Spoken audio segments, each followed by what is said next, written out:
મહેંદી રસમ જેવા કાર્યક્રમો બંને પક્ષોએ બંધ કરવા, જૂના રીત રિવાજ મુજબ પીઠી ચોળવી, મહેંદી બાંધવી, તેમજ દીકરીને તૈયાર કરવા માટે બહારની વ્યક્તિને બોલાવવી નહીં, ગામ કે કુટુંબની દીકરીઓએ તૈયાર કરવાનું રાખવું.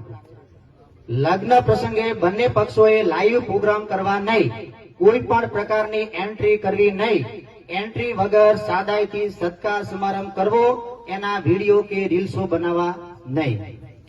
લગ્ન મુહૂર્ત દિવસનું રાખવું, જાન સવારે તેડાવી. જો કે આ તો સમાજમાં ચાલુ છે.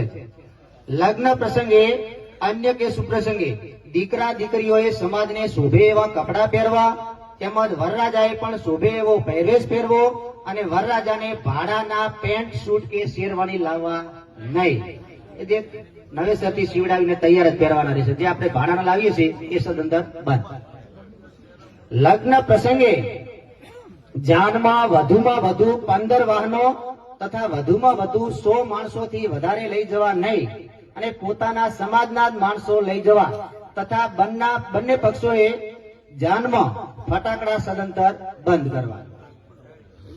લગ્ન પ્રસંગે જમણવારમાં 2 મીઠાઈ, 1 ફરસાણ, દાળ ભાત, પૂરી અથવા રોટલી, છાશ અને અથવા ઉનાળો હતો કેરી રસ, પાપડ જેટલી આઈટમો